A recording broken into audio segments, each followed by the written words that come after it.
کہ کسی بھی ملک کو اگر تباہ کرنا ہو تو پھر عوام کو اپنی آرمی کے خلاف کر دو. اور یہ ہمارے جتنے بھی دشمن ممالک ہیں انہوں نے ایڑی چوٹی کا زور لگایا ہے اور بڑا ہی پیسہ لگایا ہے کہ ہم پاکستان کے اندر عوام پاکستان کو اپنی آرمی کے خلاف کریں. اور اس کا نتیجہ یہ آپ نے سوشل میڈیا پہ دیکھا ہوگا کہ آرمی کی گاڑی جا رہی ہے اور ہمارے ہی کچھ نادان لوگ انہوں نے ان لوگوں پہ پتھر چلائے اور پھر انہیں لاکھوں سلام. اللہ کی عزت کی قسم ہے ان کے پاس اسلحہ موجود ہے, وہ لڑائی کرنا چاہے تو کوئی بات ہی نہیں ہے, انہوں نے اپنے شہریوں پہ انگلی بھی نہیں اٹھائی. اب یہ ذہن میں رکھ لیں میری باتیں, میں کسی پارٹی کا بندہ نہیں ہوں, میں صرف اللہ کے رسول صلی اللہ علیہ وسلم کی پارٹی کا بندہ ہوں. میرا کسی بھی مذہبی سیاسی تاریخ سے کوئی جو ہے وہ رکن نہیں ہوں میں, لیکن میں اللہ سے جا کے آپ تمامی احباب کو یہ بات بتانا چاہتا ہوں کہ آپ جس بھی تاریخ کے ممبر ہے, رکن ہیں, وہ سیاسی ہے یا مذہبی ہے, اگر وہ آپ کو اپنے ملک کی آرمی کے خلاف کرتے ہیں, اللہ کا واسطہ ہے وہ سمجھ لیں وہ اسلام کے بھی دشمن ہیں, وہ پاکستان کے بھی دشمن ہیں, ان سے اپنا جوتا چرا لو. بڑے بڑے آرمی میں شہید ہوئے, بڑے شہید ہوئے. کاش آپ جتنے بھی بیٹھے ہیں صرف سپاہی مقبول حسین کو ہی پڑھیں. سن 65 میں زخم کھا کے یہ بندہ گرفتار ہوتا ہے. 40 سال انڈیا کی جیلوں میں اسے بند کیا جاتا ہے اور ہر ظلم اس پہ کیا جاتا ہے, اور یہ خود لکھ کے بتاتا ہے کہ انہوں نے صرف ایک جملہ مجھ سے نکلوانے کے لیے کہ صرف کہہ دے پاکستان مردہ باد, صرف اتنا کہنے کے لیے انہوں نے کیا کیا, انہوں نے کہا کہ یار تو کہہ دے ہم تجھے چھوڑ دیں گے. اب سپاہی مقبول حسین کیا کہتا ہے کہ صرف پاکستان کا ہوتی نا بات تو میں کہہ بھی دیتا, پاکستان کا مطلب کیا. اب تم مجھے کہتے ہو کہ لا الہ الا اللہ کو مردہ باد کہہ دوں اور میں مر جاؤں گا, شہادت قبول کر لوں گا, لیکن پاکستان کے متعلق یہ بات نہیں کروں گا. اب انہوں نے کیا کیا, پلاس کے ساتھ انہوں نے ناخن اتارے. جب جہاں تک بات اس سے آگے چلی جاتی ہے تو وہ کینچی کے ساتھ سپاہی مقبول حسین کی زبان کاٹتے ہیں.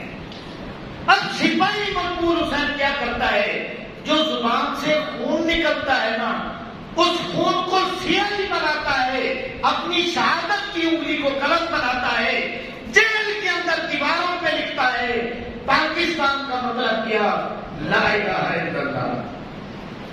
اب ایسے جوان جنہوں نے پاکستان پہ اپنی جوانیاں ماری ہیں وہ ہماری پتھروں کے قابل نہیں ہیں.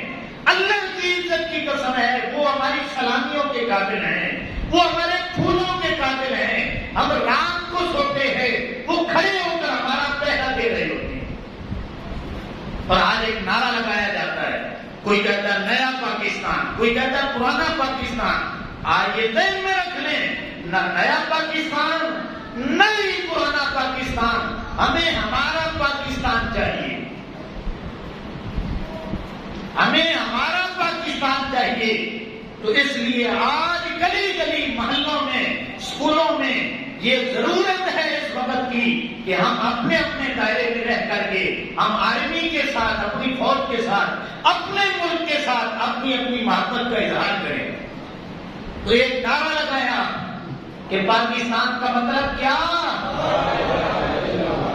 سارے بولیں پاکستان کا مطلب کیا, پاکستان کا مطلب کیا, تیری جان میری جان پاکستان, تیری جان میری جان پاکستان. پاک فوج کو سلام ہو, سلام ہو, پاک فوج سارے بولو یار, پاک فوج زندہ باد, پاک فوج زندہ باد, پاک فوج زندہ باد. یہ نعرے ہے امام الانبیاء صلی اللہ تعالیٰ علیہ وسلم کے غلاموں، یہ جب آرمی والے اپنی سرحدوں پہ کھڑے ہوتے ہیں، اللہ کی عزت کی قسم ہے، یہ دشمن سے نہیں ڈرتے، دشمن سے نہیں ڈرتے، شہادت کا جذبہ لے کے کھڑے ہوتے ہیں۔ صرف جب پیچھے دیکھتے ہیں نا تو ہم سے وہ پیسے نہیں لینا چاہتے، صرف دیکھتے ہیں کہ ہمارے بھائی ہمارے لیے دعائیں کتنی کر رہے ہیں، ہمارے ساتھ کھڑے ہیں یا نہیں کھڑے، بس اتنا سکتے ہیں۔ تم نے جب نعرہ لگا دیا کہ پاکستان کا مطلب کیا اور لا الہ الا اللہ کہہ دیا، پاک فوج کو سلام کر دیا، اپنی محبتوں کا اظہار کر دیا، تو ان کے جو جذبے ہیں وہ اور زیادہ بلند ہو جاتے ہیں۔ اللہ اکبر۔ اب میں تمہیں کیا بتاؤں، میرے والد صاحب بھی آرمی میں ہیں، میرا بھائی ایک آرمی میں ہوتا ہے، یہ سیاسی گلیشیئر ہے نا، 5 ماہ میرا بھائی رہا ہے۔ اللہ کی عزت کی قسم ہے، جب واپسی آیا نا واپسی، تو ماں کے سامنے ایسے ہاتھ جوڑ لیے، کہتا میری ماں میں مزدوری کر لوں گا لیکن اللہ کا واسطہ مجھے آرمی میں نہ دے۔ کیوں؟ اس لیے کہ شکل بدل چکی تھی، ہڈیوں صرف جسم پہ ہڈیاں رہ چکی تھی اور پہچان کرنی مشکل ہو چکی تھی۔ وہاں بھی سختیاں جو ہیں وہ بیان کرنا تو بڑی دور کی بات ہے، وہ سختیاں سننا بھی مشکل ہے۔ اس لیے امام الانبیاء صلی اللہ تعالی علیہ وسلم کے غلاموں، آپ اپنے ملک کے ساتھ، اپنی آرمی کے ساتھ ہر وقت کھڑے رہیں، اور جو بھی آرمی والا گزرے آپ اسے سلام کریں، دور سے ہی سلام کریں، گاڑی گزرے سلوٹ ماریں کہ ہمیں جو ہے وہ آپ پہ فخر ہے، ہم آپ کو سلام پیش کرتے ہیں، ہمارے پاس دھول ہو، ہم ایک ایک فرد واحد پہ جو سپاہی ہے قربانیاں دے رہے ہیں، ان پہ جو پھولوں کی پتیاں ہیں وہ نہیں شکر کریں۔